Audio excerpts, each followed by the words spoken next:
Hello, welcome to 2021, yes, and welcome to Pilates with Jemma.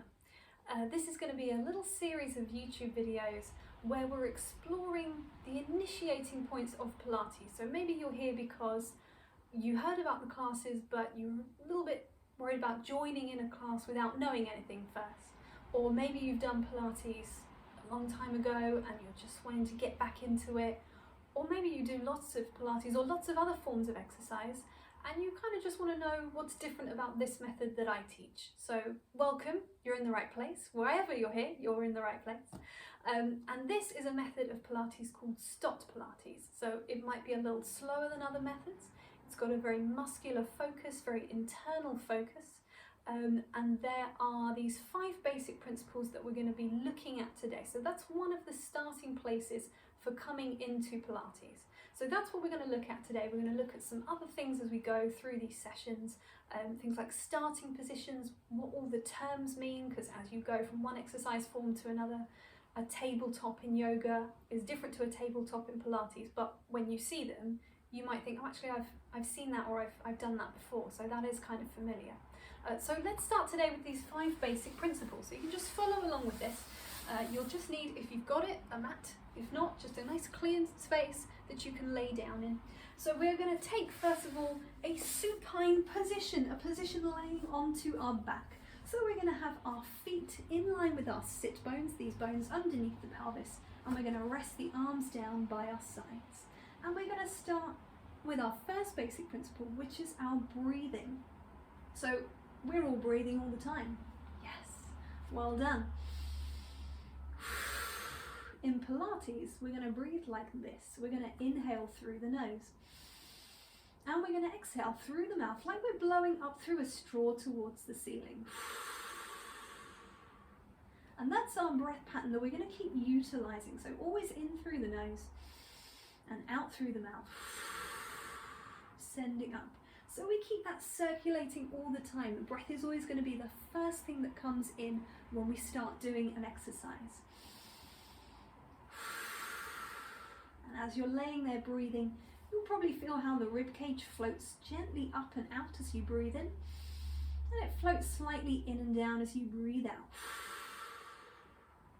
And now I want you to think about sending the air into the sides and back of the lungs, so sort of down and out into the floor underneath you.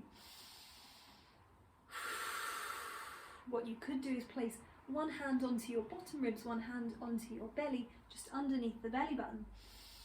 And as you breathe, try not to let your belly or your ribs pop out underneath the hands. So you're thinking more breathing into here and the back of the ribs as well. And so by doing that breath pattern, that 3-dimensional breathing, we're freeing up the space around the waist to be engaged. Which brings us on to our principle number 2, which is our pelvic placement. So take the heels of your hands onto your hip bones, those 2 bones that are stuck out the front, and then place your fingers down towards the pubic bone, the bottom of the triangle. And we're going to think about having a little rocking sensation. So it's like your pelvis is a seesaw, with your hip bones at one end and your pubic bone at the other. Remember, you can keep that 3-dimensional breathing going, that inhale and exhale. Just breathing across this, and it's really small. I'm just rocking across the tailbone. So tiny little bit of mobilizing into the lumbar spine, the lower back. And then we're going to start making that rocking motion smaller and smaller until we can bring the seesaw into alignment. So the seesaw is now in balance. Hip bones and pubic bone, they're now balanced in the same horizontal plane. And we're going to call this our neutral spine. We've got 2 alignments of the spine in STOTT Pilates that I'm going to refer to when we're supine like this, laying down, and that's going to be neutral and imprint. And this neutral, this balanced hip bones and pubic bone, that takes our spine into what is closest to our natural S-shaped curve. And this neutral is considered our most shock-absorbing position. So whenever we've got our feet on the floor, we're aiming to be working in this neutral spine. For example, have I got space? Yes. We're going to take our neutral spine and we're going to take some leg slides. This is one of our warm-up exercises. We would be exhaling to slide the leg away from us and inhaling to slowly draw it in. So give that a go, just sliding the leg away, inhaling, slowly bringing it back in. Remembering that breathing into the side and back of the ribs, and remembering that we're wrapping in around the waist. So imagine like you're wearing a big wide belt around your waist. And that's actually our deepest muscle of abdominals. Transversus abdominis, you don't need to remember that big fancy name. I tend to just call it the corset muscle because it looks like a corset. It wraps around the center, and that's wrapping in towards the belly button. So it's a little harness of muscle wrapping in towards you there. We're going to take one more slide on each leg, reaching away, slowly drawing it back, and sliding away, drawing it back again. Replace the feet. One more thing that I'm going to mention whilst we're still talking about our pelvic placement is our pelvic floor muscle, which is a great muscle. We talk about it quite a lot in Pilates. I definitely talk about it quite a lot. I want you to imagine this hammock of muscle that's laying between your two sit bones. It is there. It's the sort of web hammock fashion. It inserts and attaches into different places. But you can imagine it like this little hammock underneath. And it's like you want to gently lift that hammock up towards the top of the pelvis. It's not a big squeeze, it's just a little internal lift, like you've sort of stepped into really cold water, that little internal lift feeling. And that's just there all the time, that little pelvic floor engagement. We're thinking of that like a hum in the background. It's just going on all the time. That coupled with our wrapping of the corset muscles around the waist, that's supporting our pelvis and our spine internally all the time. So I will always be reminding you of that through the classes, just thinking, oh, have you got your pelvic floor switched on in this moment? And then that brings you back into it. So we've got our breathing, we've got our neutral alignment of the spine. We can also take an imprinted alignment of the spine. So for this one, place your thumbs onto your bottom ribs. Place your fingers onto your hip bones. So you've got these sort of pincer-like hands, and they're placed down there. You're going to inhale in neutral to prepare. Inhaling through the nose, wide into the ribs. As you exhale, you're going to gently draw the thumb and fingers together. So we're gently contracting this place between the ribs and the hips. And you can see my lower back has dropped a little bit to the floor. My pubic bone has tilted a little bit to the sky. And then we are going to inhale and release that back to our neutral. So it's an exhale to imprint. Little mini contraction. Lower back dropping towards the floor, but not jamming down into it. Pubic bone tilting slightly, but not the tailbone lifting off. And we inhale to release again. Let's go for a couple more of those. So just exhaling to imprint the spine. You can take the arms down by the sides as well. And then releasing one more time. Everything together. Exhale. Wrap that corset muscle. Lift the pelvic floor from underneath. Inhale to release back to neutral. And I'm saying release, it might be that you have to actively move yourself. If you're someone with more of a flatter lumbar spine, like myself, I could quite happily hang out down here, but I'm not actually using any muscular effort. So better to muscularly find your neutral place and then have to add the contraction in order to bring you into that imprint position. And the reason we want something that is muscularly supported in here is because this is the position where we would then start to lift the legs. For example, we could keep our imprint, we could inhale to bring one leg into our tabletop position. I'll come back to tabletop another time, but I'm just going to throw it out there now. Exhale, the other leg can come up to meet it. We can take the legs completely together. And this is another one of our start positions I'll come back to in the next session, place that we can move on from there. And so then we can release one foot, release the other one down, release the spine and pelvis back to neutral. Let's stay in our neutral for a moment. Find that nice comfortable place once again, feet in line with the sit bones. We also have our rib cage placement, the third of our basic principles. And the idea with our rib cage is that we don't want it to flare open whenever we're moving our arms. There's also some other ideas, that idea that we've just talked about, that connection, ribs and hips together, for example, when we've got our imprint. But I'm going to focus on this movement of the arms as we're going to take a little arm raise exercise. So we're going to breathe in and raise the arms up over the chest. And they're just shoulder width apart when they're up there. As you exhale, you're going to take the arms overhead and they're hovering a little way off of the floor. So we don't want to reach them all the way down because, as you'll see, Even with the best intentions, my lower ribs have flared open. So by keeping them just off the floor, I'm only taking them as far as I can keep my lower ribs stabilised. And then we're going to inhale to take the arms back to the sky, exhale to draw them back down again. So let's take a couple more of that. Breathing in, exhaling, reaching overhead. Inhale to the sky. Exhale, they just float back down again by your sides. So at the same time, we've got our three-dimensional breathing.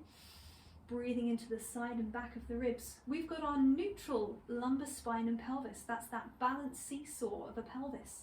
And we've got our little pelvic floor muscle lifting from underneath, supporting the spine internally, together with our wrapping corset muscle around the waist. One more time, breathing in, breathing out. Inhale, the arms come to the sky. Let's leave them there for a second. I want you to imagine you're holding an invisible box in your hands, and you're going to reach that invisible box to the ceiling as you breathe in. It's only going to go a little way, and then as you exhale, it's going to come down again. So breathing in to reach up, breathing out, take it down. One more time. So what's happening is the shoulder blades are separating to allow the arms to reach forward, and they are drawing together again as they come down. So they are protracting, big fancy science word there, and retracting. They can retract even further. We can squeeze the shoulder blades together underneath us as we inhale, and we can exhale to separate them again. So imagine your shoulder blades are like the filling in the sandwich between your ribs and the mat. So the filling is sliding in between the ribs and the mat and sliding apart again. So as I inhale, they're squeezing together. My invisible box is dropping down to my chest, reaching the other way. Then let's take one inhale to reach all the way to the sky. Let's take one exhale to squeeze the shoulder blades together. And let's find a happy middle ground somewhere in between. And from there we want to keep that happy middle ground as the arms float down. And this is one of the ways that we find mobility and stabilization in the scapula or the shoulder blades. So that's part of our fourth basic principle, scapular mobilizing and stabilization. So we just want to keep that nice and neutral. So one of the ways we find that neutral is protraction and retraction, and finding somewhere in the middle so that we have room to move in either direction. We have room to shock absorb. And that, for example, comes into play when we're doing something like our arm circles. So I might have to adjust my arm circles as I go, but we've got an inhale as they come all the way up and over, and you've got an exhale to circle around and back down. So you might feel underneath you here, your shoulder blades are lifting slightly as the arms go overhead, and they are squeezing back down again as your arms come around. They also protract a little bit as the arms come forward, and we want them to stay in that neutral position as the arms come around. We can also take them the other way, so inhaling around the outside, exhaling back up and over. Remembering our third basic principle, our rib cage placement, making sure that our ribs don't flare open as the arms reach overhead, and that our pelvis is still in neutral. We're still breathing everything together. Okay, that's 4 out of 5. The last one, we have our head and neck, cervical spine, cervical placement. So we're thinking about our neck as being part of our upper back. It is mechanically separate, but we're going to treat it with the same way that we would treat our upper back. For example, if we were coming into flexion through our upper back, we wouldn't want to leave the head behind, it would be very straining, and we wouldn't want to jam the chin down, it's a little too much strain as well. So we want it in the same alignment, and one of the ways that we find that is by taking a little head nod. So if you're looking straight up to the sky above you, and you're imagining this space between your chin and your chest is maybe about the size of a little peach, and then as you inhale, you're going to slightly lengthen the back of the neck, drop the chin down a little bit, and now that space is perhaps just a little golf ball instead. And then we can exhale to take the head back to where it started. So it's an inhale to nod the chin, exhale to bring it back. Don't make it too big. You don't want to be jamming that chin down. Yeah. So a little nod, lifting through the tops of the ears, really lifting tops of the ears as we drop the chin down, taking it back. And again, it might feel a little strange to be nodding and inhaling at the same time, but if you think of how it's going to feed into your exercises, for example, the first exercise that we would come to in our full workout would be our ab prep. So that would begin with an inhale to nod the chin, as we've just done. And then as you exhale, you add on the flexion, the curving in the upper spine. So now you can see we've got this full curve in the upper part of the body. I'm still in a neutral pelvis and lower spine. We'll come back to that in a future session. But the main points here that we wanted to establish were our breathing, that three-dimensional breath, our pelvic placement, either in our neutral, which is our balanced seesaw, or our imprint, slightly flattened abdominals, lower back dropping to the floor. Our rib cage placement, not letting the ribs fly open, but keeping them gently closed, the wardrobe doors gently closed. Our scapular stabilization and movement, so allowing the shoulders to move, but not letting them to over move. We want to stabilize them with that movement in case we wanted to start adding weights or something. And lastly, our head and cervical placement, so preparing the neck to carry our nice heavy head as we move into other things. So that's just a little introduction. I know there were some other words in there that I was kind of throwing about: supine, tabletop, flexion. We will come back to those. They will all become clear as we go along. Feel free to have another go at this. Watch it back, have another try. See for yourself, can you feel that movement and stabilizing through the shoulders? Can you feel when the rib cage flares open, when it closes? Don't worry if you can't, it's day one, yeah? These things build really slowly. STOTT Pilates is a nice slow build, and you might feel in the class, I don't know if I'm really getting this, or I don't know if I'm really feeling this. Quite often people come back to me the next day and go, I can really feel my abs now. Yes, it's a slow burn. So thank you very much for joining. Hopefully see you in the next one as well. We're going to cover some more things. Start positions, I think, is going to be our next session. Thank you very much.